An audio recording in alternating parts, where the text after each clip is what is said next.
Thank you for listening to JC Radio Podcast. We're fans of music, movies, shows, and all things entertainment. January 10th, 2019, at Panera Bread Restaurant in Omaha, Nebraska, I meet with local rap artist Kia Gregory. Kia Gregory got in the rap game a few years ago and is already working his way to the top. He started as a small project with him and his friend Ro Rambo. In this interview, I discuss with Kia about his upbringing, how he started, and where he sees himself in the future, as well as different trials that he's gone through along the ways to get to where he's at today. You can look up Kia Gregory on SoundCloud, Instagram, YouTube, Facebook, and other forms of social media. I hope you enjoy. This is JC Radio Meeting with Kia Gregory. So really quick, is it Kai or Kaya? Kai. Just Kai. Oh, just Kai. Yeah, Kai. The A is just completely silent. Yeah, it's just Kai. Yep. Pretty. Right. It's like you ever see like Dragon Ball Z Kai? Yeah. Yeah, it's like just like that. Oh, exactly. okay. Like like Asian people use it just Kai. Yeah. Oh, okay. Yeah. I mean, my full name is Jakai. Jakai is my full name, but yeah, Kai is what everybody's always called me. So your stage name is going to be Kai. Yeah. I picked that name just because my nickname, just because I couldn't imagine anybody calling me anything else for the time being. That's cool. Like, you feel me? Like, I can make up something in my bedroom and then have people start calling me it. Yeah. You know, I used to do sports, so I really wanted to separate myself, from just doing, I was always Jakai, using my full name. So I was like, I really want this music to be like my thing, separate, Tell me about yourself, like how you got started into all this. Well, I actually, I started music, October of 2017. Okay. And I basically, I was living in California in Long Beach. That's my dad's in California, mom's here. But I got started into the music. I was playing college ball in Cali at Long Beach City College, and then came back from Cali, and I was just kind of like, abruptly came back. It was like no plan. Like I was actually thinking about I was going to stay in California, play ball. Mm-hmm. Family issues happened. I had to come back immediately. Started working. Really had no plan about what I was about to do, And I always could write, you know what I'm saying? And I would have, you have those freestyle sessions in the car with your homies, playing, just whatever, and instrumentals and all types of stuff and just messing around, but never really took it seriously. But I always write and just vent. And so October 2017 comes around, really kind of like August of that year. I was really thinking about, hey, I kind of want to do this music. Why not book some studio time and just try it out? You feel me? Just try to do something. I really was like, you know what? I'm going to just give it a shot, and really try it. And so I actually I booked some studio time at the Lab here, and it's off of 32nd and Lake out in North Omaha. It's called the Lab Recording Studios, and I was with Trey Nelson. Just booked it online, just Googled, some recording studios, booked it online, and ended up going there. I know a couple friends also recorded there, so I definitely, checked that out. Basically just started on the music and really got into it and really started investing myself into, my art. This whole last year was really just focusing on kind of like the business side and learning it. Because when I first started, it was just kind of like a whim, just put on an instrumental rap, you know what I'm saying? But then when you actually get a reception that like, yo, you can actually do this, there's some stuff that comes along with learning how to do it, you know what I'm saying? Trial and error. So that's how I really got started, just really on a whim, and then really just being persistent with it and really pushing my art and really trying to stand out from everybody else. So who was your influence when you started writing music, when you thought, I'm going to write music? Who did you listen to, or who did you look up to, either in your personal life or artist-wise? I always remember growing up on hip-hop, you know what I'm saying? Mm-hmm. Like my dad, they grew up on, RZA and Wu-Tang and, you know what I'm saying, that early, that NWA, all that, you know what I'm saying? That's what my pops grew up on. I kind of grew up on, like your Jay-Z, your Kanye, your early Kanye, and just stuff like Dipset and stuff like that. And so, but my personal influences, I think I always tell people, they make fun of me for this shit, but my favorite artist is Drake. Okay. I'm a big artist, and this is before everybody caught on to the hype of who he was. Yeah. And it was just for me, I remember just being, really like 12, 13, really like, wow, like I haven't heard rap like this, where it was just kind of like more sensible, a little bit more down to earth, really wasn't afraid to show their feelings in the kind of a sense where it's such a grimy game, you know what I'm saying? Yeah, I got you. And I kind of just like really embodied that, like kind of just really wanted to just be different. How he just stood out to me just really caught my eye. And how he really was like not afraid to try singing, and I don't sing personally, but like how he just wasn't afraid to test those boundaries and really take it to the next level. Yeah. And so that definitely was my personal influence was definitely probably Drake. And, there's a bunch of people I can name about, like, my influences now, with the new things that come out daily or yearly, I should say. But I would say Drake was probably the biggest one. That's pretty cool. I used to listen to Drake. My favorite song is still, what's it called, Forever? With Eminem, Kanye, and Lil Wayne. Yeah. I still listen to that song now. That was like, because that's at the time I was really playing sports too, and that was kind of like the sports anthem. Yeah, you couldn't go to a field or a stadium without hearing that damn song. So, but that was a banger at the time, especially. Looking back though, it's kind of a cornball-ish kind of song. As far as like, I feel like those artists that were in there, they definitely could have went harder. You know what I'm saying? Just me being a critic of my, you know what I'm saying? That's kind of how I am. Understandable, yeah. You know what I'm saying? But definitely that song is like everlasting. It would never die. Straight up. I noticed in your lyrics, first of all, my favorite song is called, what was it, Roots of Blues? Oh, Rhythm and Blues. Rhythm and Blues, yeah, Rhythm and Blues, yeah. Mm-hmm. Love that song. Thank you. What you gotta understand about me and my girl and my friends give me crap about it is that a lot of times I don't really go back after a while and listen to my own music. I kind of keep making new. No, that's cool, man. You know what I'm saying? See, and it gets lost. Like even on my SoundCloud, I don't play. Like when I'm riding around, I barely play my music, just because I'm such a critic of my own music. Yeah. Such a critic, and that was the music that was on SoundCloud is really music I was dropping when I was just like really learning how to rap, really learn how to make. Like when I'm listening, I'm like I sound flat there. I'm mumbling right there, and so a lot of times it just gets lost in the shuffle. But at this point, I've got so many songs.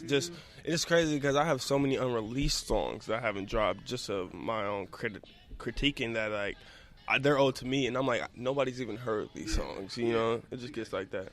Now, what I realized, especially after Rhythm and Blues, when I was listening to these two other songs, was you don't talk about what most hip hop artists talk about when it comes to like drugs, money, sex. You know, like you don't talk about that. You seem to have more of a real life topic to it. I try to just take an artistic approach to it, but like art is like different to everybody. You know, one sees as trash and one sees as art. You know what I'm saying?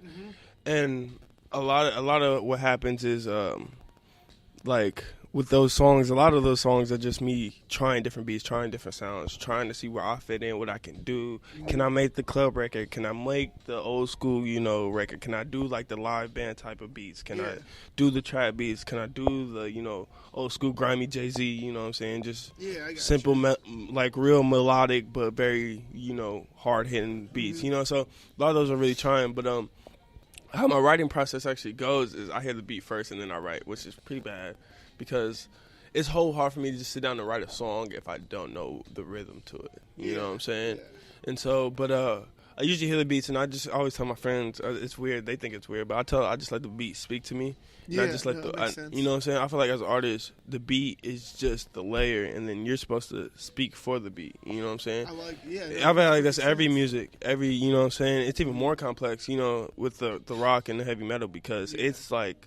It's not just you and the instrumental like it is with rap. It's like every component, every member of the band's got to be on point. Everybody's got to make one collaboration of, you know what I'm saying? And so that's why I respect that genre and respect, other genres like that. But I just break it down. With Rhythm and Blues, I kind of wanted to make something that my grandmother could listen to and my 4-year-old brother could listen to. Okay, I got you know what I'm saying? Without, and also like my homies in the hood could listen to you know what I'm saying, my preppy fans could listen to at the same time. So I kind of want to make a kind of overall general feel-good song. When you heard it, you can help but dance, and you can help. It's great to perform. I love performing it. And then Me or You actually has an even deeper story because I had just got out of a break. I actually wrote that song in 45 minutes. Like literally, sweet. So I went through this crazy breakup to where like this girl was staying with me, and I was kicking her out my house, and I basically packed up all her stuff, threw it in the back of my car, threw her in the car like, where you want to go? Like I'll take you wherever you want to go, but you can't stay at my house no more. You know what I'm saying? It was just a chaotic situation. Anyway, long story short, took her to where she had to be. You know what I'm saying? And went home. And went straight home, went to my front porch and wrote that song within 45 minutes. That's really cool. Yeah, man. you know what I'm saying? And it was crazy because when I actually recorded it, it's probably the first and the only song so far that I've only done in one take. Are you serious? Yeah, I did Me or You in one take. Yeah, that's no really lie. cool, man. Yo, Yeah. it sounds really good. Yeah, and the one take didn't, you know what I'm saying? It was like, turn on the beat, I got this, you know? And it was crazy to me. I call it the ultimate breakup song because it just, and people kind of get confused about the chorus because I'm talking about, you know, she wants this, she wants that, she wants this. But I kind of, the reason I did that because at the time I felt like the person I was with, her mind was everywhere else but our relationship. Yeah. You know, she wanted this, her dreams were this, but she wasn't focused on me, and I was giving up so much, and blah, blah, blah. So the song is really about just how you reach that breaking point with a person, and you're just like, yo, like, it's either me or you. Like, literally, it's like, I'm going insane, and it's literally like, all right, at the end of the day, it's gotten to the last straw where it's like, do I save my psyche or do I save yours? Yeah. You know what I'm saying? Because you get to that point. So it was literally like, it's either me or you. I'm sorry. Like, you know what I'm saying? And at the end of the day, I got to choose me. You know what I'm saying? So that's why it's called, that's why it's called Me or You, because it's like, you know, I had to choose between. Yeah, well, what I really like about that is that, you know, you say you run in 45 minutes on your front porch after doing all of this stuff. Yeah. But what Same day. What Same I night. like about that is that it really shows the emotion and feeling that you put into the song. Because when I was listening to it, I was like, this is a deep song. This song's got purpose behind it. This isn't like what you. And I hear even wanted anymore. to see. I don't know if people even catch like the little things I do. Like even the ad libs. You know, one of my famous ad libs is it's like the yeah. I do it in a lot of my songs. That, yeah. I do it in a lot of my songs. But the reason I did it in that song, which is such a soul, it's kind of a melodic, slow song, and it's kind of a deeper song. The reason I did that, I kind of wanted the ad lib to kind of be kind of my conscience, like you know, the thought in my mind. So it was like the lyrics and the song was so melodic. But like I wanted the ad lib to reflect the craziness I was really going through, you know. And it's like when you just want to scream, you know what I'm saying? Yeah. So that's what it felt like. It was just like, you know, you know what I'm saying? And I wrote that crazy, like just a really cool joint. And another cool fact about the next song, Where You're From, that you mentioned, it's actually no cuss words in that song. Not a single cuss word. I noticed that. Yeah. I did that for my grandmother because I was like, you know, because I played her one song and she was just kind of like, didn't have that much cussing to me, you know what I'm saying, with my ears. But to her, it was like, yeah, I don't know, because, you know, she's just like that. Shout out Grandma Desiree. So I was like, you know what, I kind of want to make a good, feel-good song. And I found a beat produced by Dean, who actually I connected through on YouTube. He actually, and I wrote the song. I literally wrote that song within like 10 minutes. Literally, like no lie.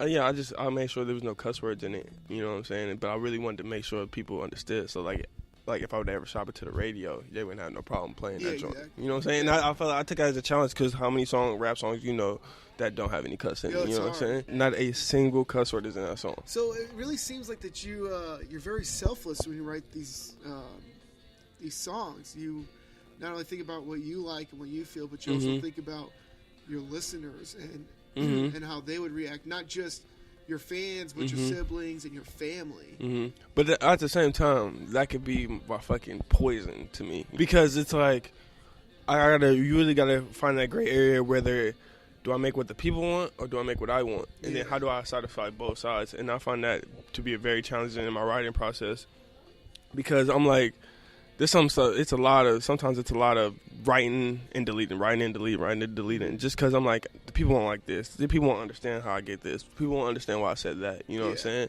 And then of course I might have platforms like, you know, this where I'm able to explain, you know what I'm saying? Yeah, of course. But to the listener, that when you're trying to grab their attention, like for the first time listening to your music, you don't have that time to really explain, you know? Like it's crazy to me just because you can only fit a story in like 3 minutes. You know what I'm saying? So it's so hard to tell a full story in such a small amount of time while keeping people's like interest. But yeah, I definitely take the time, because I was a writer way before I was even a rapper. You know what I'm saying? And now even if you follow me on Instagram or you follow me on Twitter or whatever, you even notice that I never say anything like I never even call myself a rapper. I always call it art. I always call it, you know, my hashtag that I always use is new age art. You know what I'm saying? Because I feel like it's just a new age of rap that needs to be shown. You know what I'm saying? Yeah, I got you. And there is. And I feel like even the people that down what rap is today, they just, you know, they don't understand it. You feel me? And it comes from different perspectives. It's like, you know, when all these painters back in, you know, the 1800s, you know, were celebrities. When they were, you know what I'm saying, the Kardashians, when Leonardo, you know, was freaking, Da Vinci was painting and stuff like that. And everybody saw his chaos, his beauty. You know what I'm saying? And that's how I look at everybody's situation, from if you the voice of the streets, to if you're people like Chance the Rapper, to Drake's, you know what I'm saying, to the people like, you've never really heard.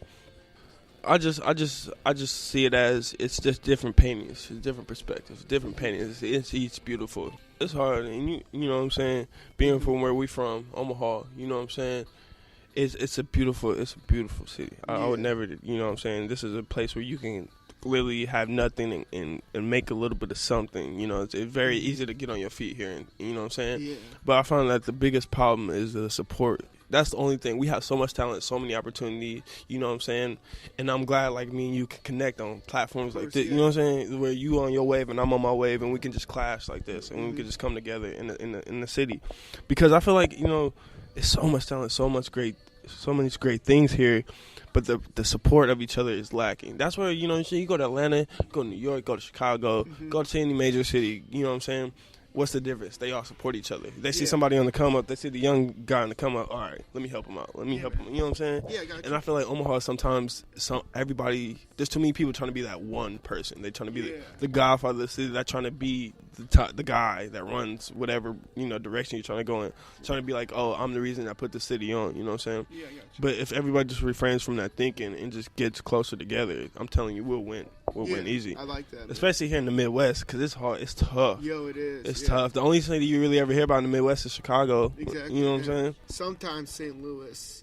Sometimes St. Louis. And that's because they get a lot of talent from down south. Exactly. You know what I'm saying? So it's easy, accessible, Yo, but it was crazy. Like the Midwest, like Chicago, St. Louis, Kansas City, even like way back in the day with blues, jazz, and soul.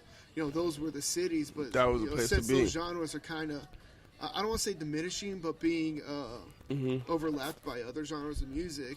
I do see that the Midwest is kind of just in the background of everything. It's probably because I would say that genre just kind of lacks is because with the way streaming is now. Everything's streaming and nobody's streaming blues. You know what I'm saying? No knock to blues, because that's where everything. Oh yeah, no, yeah. So every genre has some type of foundation from what I'm saying, the classical music, and so I think it just with streaming nowadays, it just shit just takes a cake. You know what I'm saying? Yeah, all you need is a catchy song these days. Nowadays.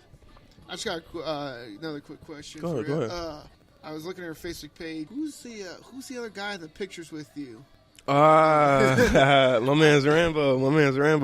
Oh, that's Rambo? Yeah, that's Rambo. You mentioned you were just like, Rambo said this. I was like, is he referring to like John Rambo? I was like, no. I'm reading that lyric. No, the Rambo. That's actually my best friend. Like that's like blood can make us any closer. You know what I'm saying? Yeah, man. That's like my man's, and I kind of go on this rapping wave with him. And it's crazy too because we both actually about to drop a project here pretty soon. But really? Yeah, our first projects. But he when I first started rapping, I'm telling him like, yo, I'm thinking about doing this, blah blah blah. And he was in school at the time, you know what I'm saying, busy dude, busy. Like I've never seen a man that comes from where he comes from and has the drive and focus, you know what I'm saying, to do what he has, and his family pretty much has never done, is get that education, like, and stick to it and do what they're supposed to do. But I remember telling him, like, I'm about to do it. And he's like, oh, man, I don't know if I'm going to have time, bro. You know how I be, bro. I'm always busy. I got school. Me and my girl, he's out of town, blah, blah, blah, whatever. And so what it really took, I booked studio time one day, and I was like, look, I got 2 hours. I'm doing one song, and then literally I would sit there for the whole second hour if you don't show up. Like, you have to come. I got you. Like, bro, you have to come. Like, you have to come. And then he had an incident on that day or whatever, and he wasn't about to come. And I'm begging him, like, bro, you got to come. You got to come. And so he ends up showing up or whatever into the studio, and I'm like, all right, bro, what beat you about to, put on? And it was the Gucci Gang beat by Lil Pump or whatever, just the instrumental. Yeah. He went in the booth, and I sort of hopped in the booth. Never been in the studio like that. I mean, I know his family's very musically inclined, like his dad and stuff like that. And, they playing in bands and whatever. Not really, like, he never really rapped or anything like that. You know what I'm saying? Yeah. And so, literally hopped in the booth in one take. Just knocked it out the ballpark. Dude, but awesome. Then what's crazy is he started it. He actually did really 3 takes because he started one in he got about halfway through and then just stopped. Just was like, all right, nah. I'm like, bro, why didn't you keep going? And then the second time, he started thinking way too much and then couldn't get it. And then third time, I was like, bro, just go for it. And then actually ended up becoming the song called Big Pump, bro. It's by Ro Rambo, and it's on my my SoundCloud as well. But it's the first song he ever did. And I actually made the cover for it. But yeah, he did that in one take, like nonstop. And even in a part in the song, he starts mumbling, like no, like he starts mumbling, like because he's freestyling, his words are just coming, and really then picks cool, it back up, and then, you don't even notice it really like that. But yeah, that's Ro Rambo. That's my best friend. Like, and we've been on this music wave together for a year. And he really drives me. You straight up, like, we drive each other. Like, I don't think I'd be the artist I am today without him, just because he's such a business mind. That it's like he understands the culture and he understands the next wave and he understands, even though we both been in the game around the same time, we both to have that person to just be able to like learn from each other is definitely like the huge advantage. Even though we're not a group necessarily, you know what I'm saying, and we have kind of two different styles where he's more, you know what I'm saying, real and voice of the streets, and I'm more talking about like love and you know all types of artsy stuff, you know what I'm saying. And so that contrast, but yeah, that's definitely I call him my favorite rapper, straight up. Yeah, no, you know what I'm saying? Like Drake's my favorite artist, but my favorite rapper of all time is Ro Rambo. That's really cool. And I tell people that all the time. You know what I'm saying? I know his songs more than I know any other artist songs. You feel me? Yeah. And but yeah, no, definitely that's my homie. That's a man. Shout out Ro Rambo. Yeah, we gotta have him on the show next time. So. Oh yeah, definitely have. He actually got to work I think today, but like that's my man. So. That's really cool. So you mentioned that you guys are both dropping projects. Yeah. What do you have in store for us for 2019? Well, I actually, and it was so crazy because he's like I started rapping before him, but he already got 3 videos. So go to Ro Rambo's YouTube, check those 3 videos out. Right. And I'm actually in 2 of them, 2 of the 3. Sweet. Yeah, I'm actually in 2 of the 3 of them. But I got a project coming here pretty soon. That actually, this is the first time I've ever actually announced it. You know, I've been talking about it. You know what I'm saying? But it's definitely coming together, and it's actually called Make Good Choices. So you actually getting the scoop right there because I haven't told anybody. It's called Make Good Choices, and Ro Rambo got his project coming out here soon. I'm not gonna spill the beans on his. That's fine. That's man. it. That's for his interview. You feel me? Gotcha. No, definitely. It's gonna be. Definitely transformative, and definitely videos coming from me this year. I think that's why I slacked in 2018. But like I said, 2018 was just a learning year. Yeah, you were learning. Yeah. I even had my first performances, in 2018. But yeah, no, this year is definitely gonna be big for us. And actually, I got planned to perform a big show here in March. I got another show out in LA for the showcase tour finale. Oh, sweet, man. Yeah, so big things coming. But yeah, my project's coming. And just a little quick drop is the reason it's called Make Good Choices or whatever. Shout out my mom because I gotta shout her out. She's a grinder, you feel me? And every time I would leave the house, whether it was a little late or she knew I was like by the time I came home she'd be asleep. You know what I'm saying? She would just always tell me make good choices. Yeah. And it was crazy to me because I was always leave the house even if I knew I was about to do something like maybe go drink or something. You know what I'm saying? Something a little on the edgy side. But I always used to just sit there and think, like, what does make good choices? What is a good choice? Like, what does that even mean? You know what I'm saying? And I think at the end of the day, like, make good choices just kind of comes up to your perspective of what you decide, what you feel is good. You feel me? Because what was seen as kind of evil to her kind of wasn't to me, but was seen as, like, taboo for me, it's not to her. So it's like, I feel like that's like with everybody, you know what I'm saying? Yeah. What works for you may not work for me. What's a good choice? This is a good choice for you. May not be a good choice for me. So I think make good choices just is kind of to have people sit back and just reflect, look in the mirror, and be like, you know what I'm saying? Like, yeah, man, I got you. Make good choices because man, the world is crazy right now, bro. The changing from outside, not just the music, just politics, the sports, just. As things change, you have to make the right decision, the right choices that benefit you. You know what I'm saying? And back in the day, it's not going to work now. You know what I'm saying? Them choices that you thought was good back in the day is probably not good choices now. So it's kind of a self-reflection. And I think the songs is really going to reflect that. Okay. You know what I'm saying? Yeah. So I saw on Facebook you had the video of you performing on January 5th. You have so much energy. When you perform, but what I love about it is that you can tell you're just up there to have fun. Mm-hmm. Man, do you ever get nervous when Man, you all perform? right, this is gonna sound fucking weird, but my stomach literally drops to my eyes. I don't know, like how that a better explanation of how the nerves feel than that. That it just feels like everything is just. Whew. I don't care. Like it's usually like when the first song gets going, the nerves slowly start to I get more comfortable. But the nerves is spike. I think it just comes from me wanting to do good so bad. You know what I'm saying? Me putting pressure. And it's come from me, practicing my breathing, practicing my movements, practicing the songs, practicing when to take my breaths, practicing eye connection with the crowd. It's just like little mental notes. I'm going over that in my head.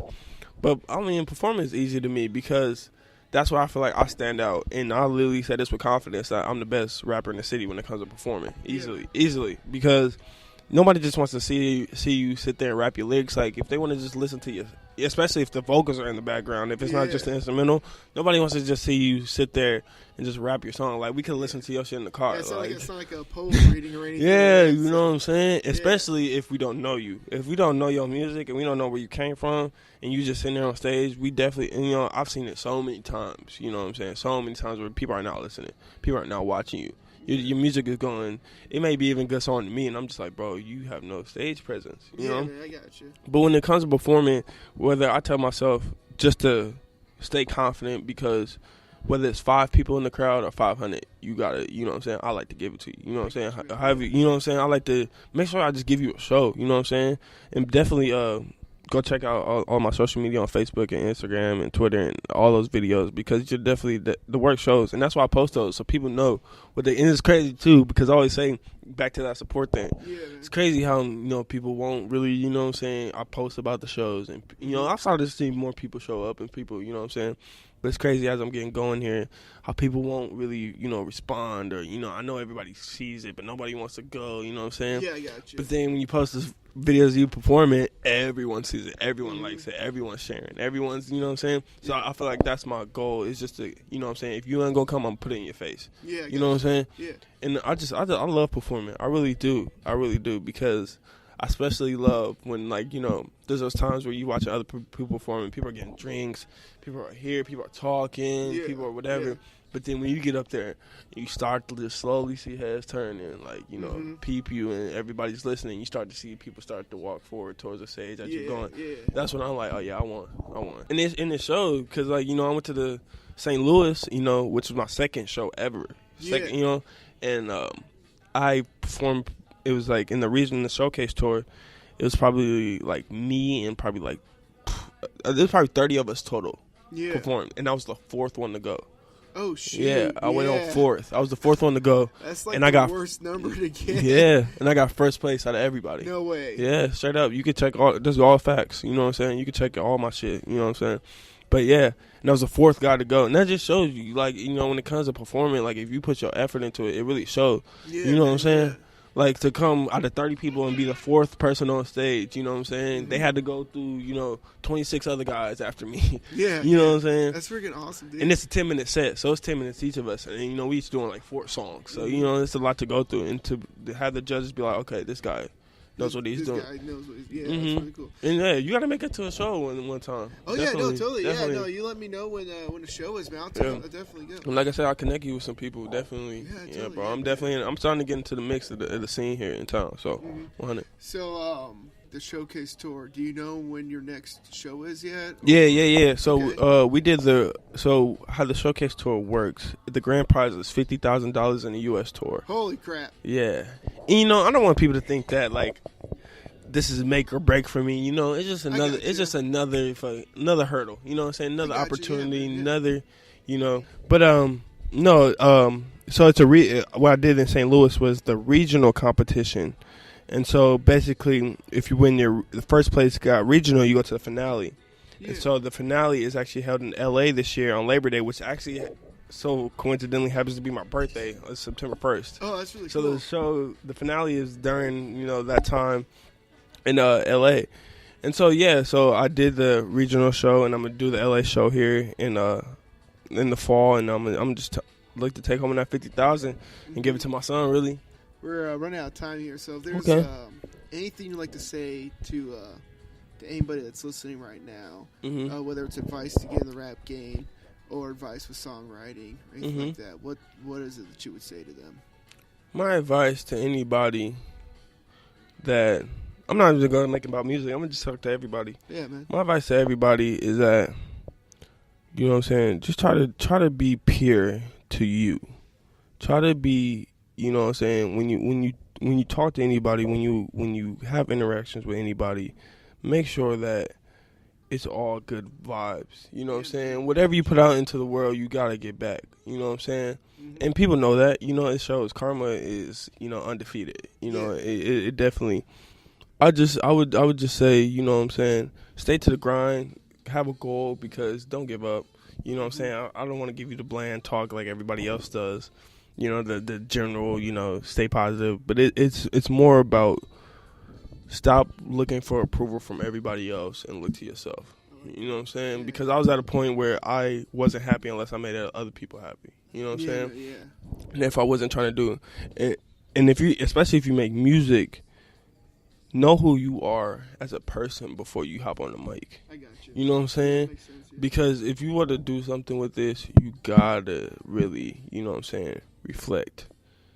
Good energy out there and true energy, because you can spot the fraud from a mile away, especially if you're making music. Yeah. Because we know what I'm saying.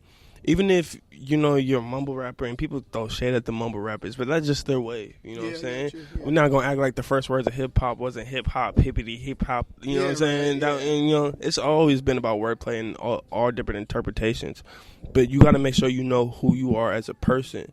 And don't think because 50 people like you that you made it. You know what I'm saying? Or that you're a local celebrity. You know what I'm saying? Literally stay humble and just keep going and stay to the grind.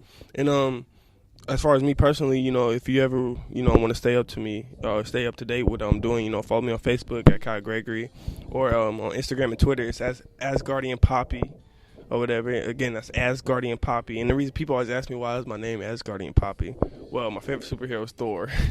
You know what I'm saying? I got you. And like I said, Drake is my favorite artist, and his name is Champagne Poppy. So I just combined the two. So it's Asgardian Poppy on Instagram and Twitter. You know, also a Kia Gregory, same thing, KAIGREGORY. You said you got SoundCloud too? Yep, SoundCloud as well. Yep, just follow me on SoundCloud and YouTube. And the YouTube will stay up to date, and stay tuned for videos coming very, very soon. Awesome, man. Awesome. Yeah, Thank you so much for meeting with us. Yeah, no problem. I appreciate it, John. I appreciate it. Yeah, you have a great day, man.